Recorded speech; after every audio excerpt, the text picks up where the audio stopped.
Monsieur le vice-président du département, Bruno Pellachon, représentant le président et Annick Lafay également, mes chers collègues maires et élus du pays de l'Arbrel, Pierre-Jean Etiachi, maire de l'Arbrel et président de la communauté de communes, Charles-Henri Bernard, maire de Bully et ses adjoints qui l'accompagnent ici, Frédéric Théris, adjoint à Sources-les-Mines, merci d'être présent, monsieur le major Caplin et monsieur l'adjudant-chef Robichon, représentant la brigade de l'Arbrel, messieurs les lieutenants Alexandre Notin et Christophe Jobert, respectivement chefs de centre des centres d'intervention de Bully et Saint-Germain-Muel, mesdames et messieurs les présidents d'associations et les représentants du monde économique, chers Sarcéroises et chers Sarcérois, et je me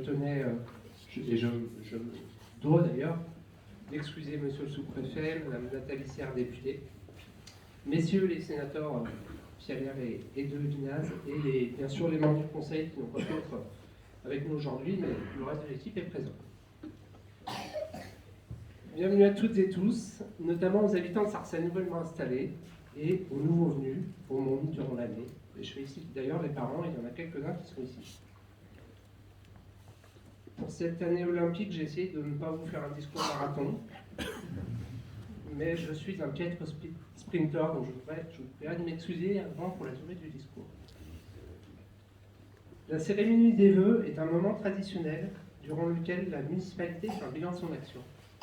Mais c'est aussi un temps de rencontre entre population, élus et l'ensemble des forces vives de la commune.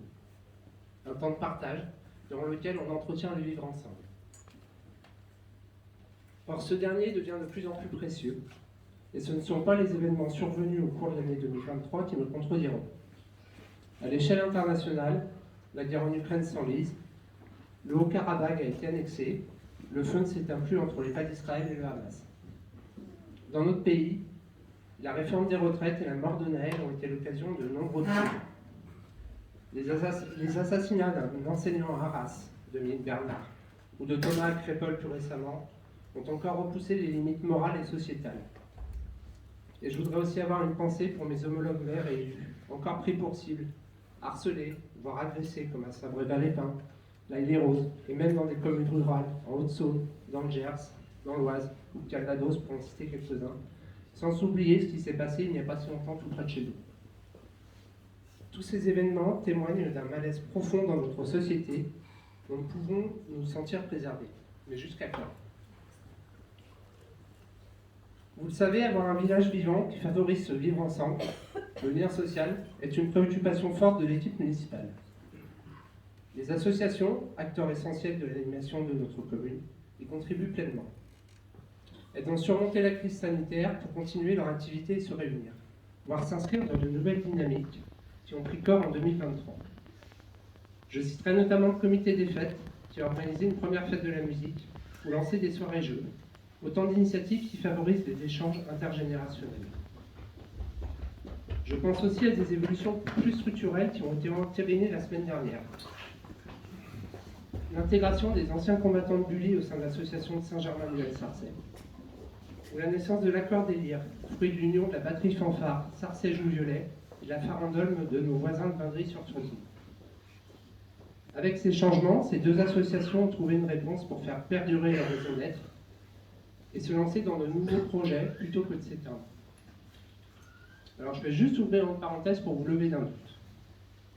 Même si nous avons une bonne relation avec nos voisins, voire d'excellente, et la présence des élus bulillois en témoigne, et qu'il ne faut surtout pas s'interdire de coopérer et de collaborer. Fusionner notre commune n'est pas dans nos perspectives et n'est pas un sujet d'actualité pour nous. Toutefois, nous ne pouvons pas écarter l'idée qu'un jour, la réalité, voire la loi, pourrait nous y contraindre. Je referme cette parenthèse pour reprendre le fil de mes propos et revenir à cet esprit de village qui nous est cher et qui favorise les rencontres. L'an dernier, je mettais en avant nos actions, toujours en cours en faveur de l'enfance et de la jeunesse. Aujourd'hui, je souhaite souligner nos actions en faveur des aînés, en ayant au préalable une pensée pour ceux qui nous ont quittés, et notamment notre doyen Michel Sage. De nouvelles initiatives ont également vu le jour en 2023, en plus du repas annuel et des colis de Noël. Une initiation aux outils numériques s'est déroulée au printemps et joue maintenant les prolongations une fois par mois. Une application active à la semaine bleue pour octobre. la renaissance en fin d'année du Club des aînés qui leur offre chaque semaine un temps de partage et de retrouvailles. Je remercie les membres du CCAS et du conseil municipal qui en sont à l'origine et les bénévoles qui s'y impliquent. Car ces temps concourent à multiplier et diversifier les lieux de rencontre, éviter l'isolement et favoriser un vieillissement actif. Cette année 2023 aura aussi été celle de la rénovation des jeux de boules. Autre lieu de convivialité et de rencontre de notre commune, mais aussi le lieu d'une pratique sportive emblématique de notre région, que je vous invite à découvrir si ce n'est pas encore fait. Notre travail va se poursuivre pour améliorer la qualité d'autres sites de la commune, la Madone, le cimetière ou encore les abords de la salle des fêtes et de l'école, sur lesquels les étudiants de la MFR Chessy sont venus alimenter nos réflexions. L'achèvement de l'aménagement de la zone d'activité de la Noirette est également à l'agenda 2024 de la communauté de communes. Un autre projet va être au cœur de notre action en 2024, celui de la réouverture d'un commerce multiservice. Comme nous avons des contacts avec des porteurs de projets, et étant donné que le commerce est vacant, nous saisissons cette opportunité pour réaliser des travaux conséquents dans le bâtiment et la cour, sans oublier le stationnement aux abords. L'objectif est d'améliorer le potentiel commercial, mais aussi redonner la vocation d'habitation de ce bâtiment, qui fait partie de notre patrimoine communal et de notre histoire, puisqu'il est la première mairie-école construite dans le Rhône après la Révolution.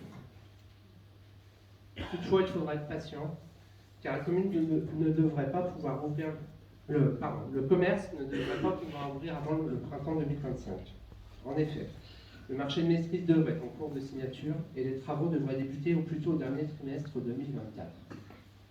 Ce délai sera mis à profit pour finaliser la prospection avec le repreneur et aller à la recherche d'autres financements que celui que la région nous a promis, car cette opération est onéreuse. Priorité de cette fin de mandat, ce projet cumule en effet les enjeux, bien sûr, de la préservation et la valorisation de notre patrimoine, du maintien d'une offre commerciale dans un bourg rural, mais aussi la diversification du parc de logement.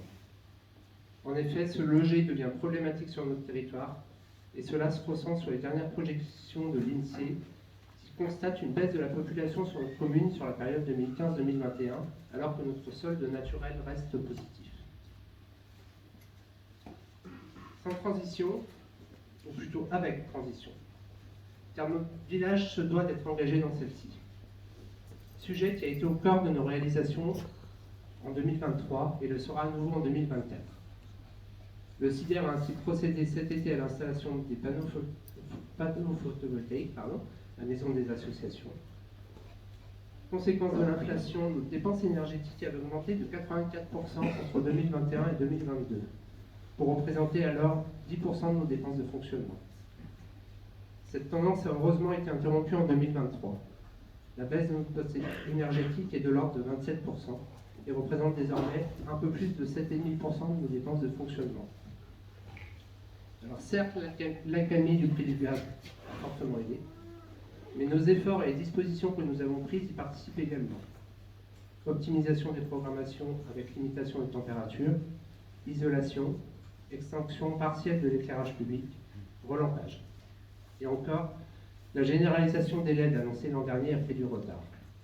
Elle est néanmoins en cours dans les bâtiments communaux, c'est d'ores et déjà fait dans la salle des boules, une partie de la maison des associations, et la mairie reste à équiper.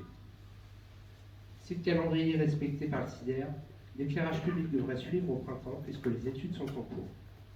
Le remplacement de plus de 100 luminaires et l'évolution des armoires de commande réduira notre consommation d'électricité, comme la dispersion lumineuse.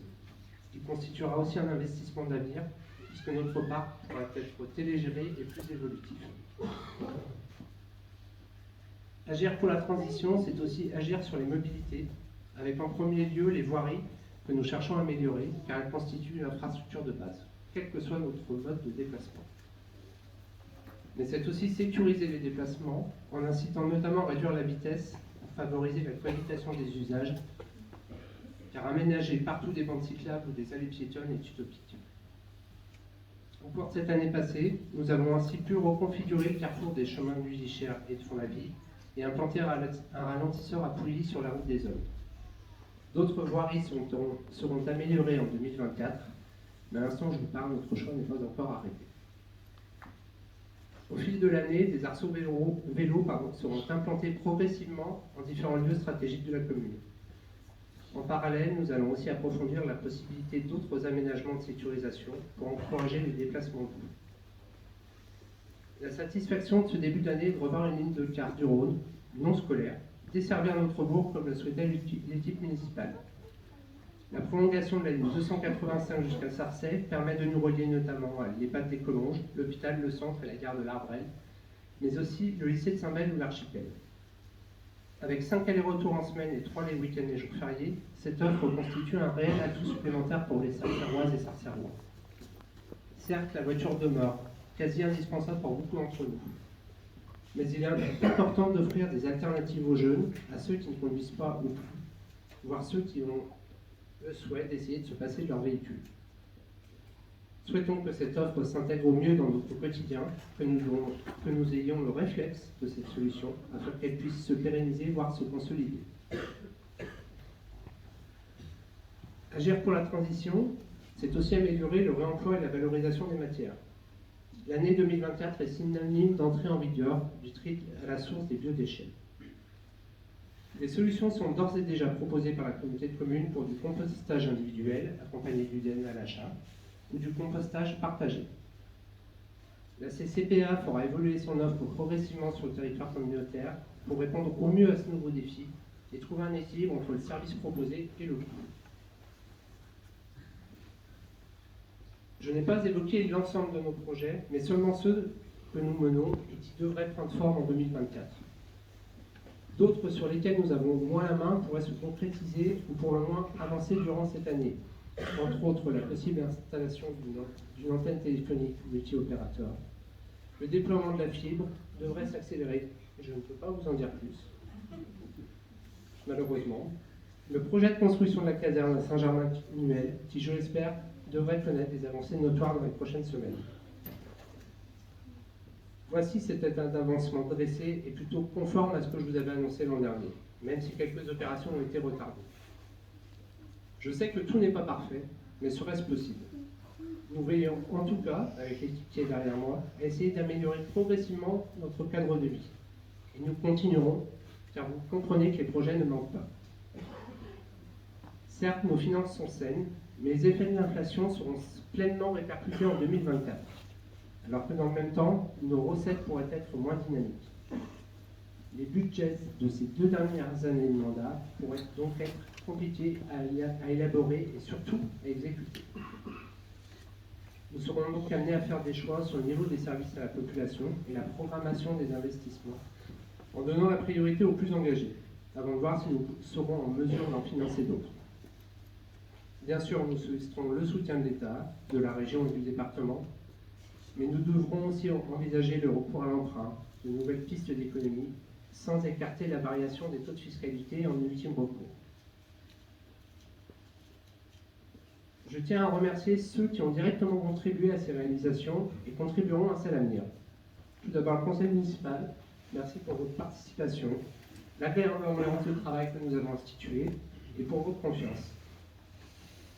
Nos conjoints et enfants qui supportent nos absences, le personnel communal qui assure le fonctionnement quotidien de nos services avec l'engagement et sans qui nous ne ferions pas grand-chose. Je salue d'ailleurs une nouvelle venue qui nous ont rejoint en 2023 à l'école, Jennifer, Colline et Véronique. Je souhaite remercier également les élus et services de la communauté de communes pour leur écoute et la qualité de leur accompagnement. Et puis nos partenaires techniques et financiers, en premier lieu le département, partenaire fidèle de nos investissements et de nos associations, ainsi que le CIDER pour syndicat des eaux. Et je souhaite associer à ces remerciements l'équipe enseignante avec laquelle nous sommes en contact régulier pour favoriser le bien-être de nos petits Sarcerois, la gendarmerie qui veille au mieux sur nous et nos biens avec des moyens souvent contraints, et les pompiers, dont la proximité est une force essentielle. L'incendie hors du commun du 24 août dernier l'a démontré, et je vous invite à venir leur rendre hommage ici même samedi prochain. Alors, à l'annonce de la dernière ligne droite, permettez-moi de vous adresser avant tout des vœux de santé. Alors que le contexte national et international est plein d'incertitudes, souhaitons que cette année olympique soit une opportunité pour mettre au cœur de nos traités, et voire plus, les valeurs olympiques, respect, amitié, excellence, mais aussi les valeurs paralympiques, détermination, égalité, inspiration et courage.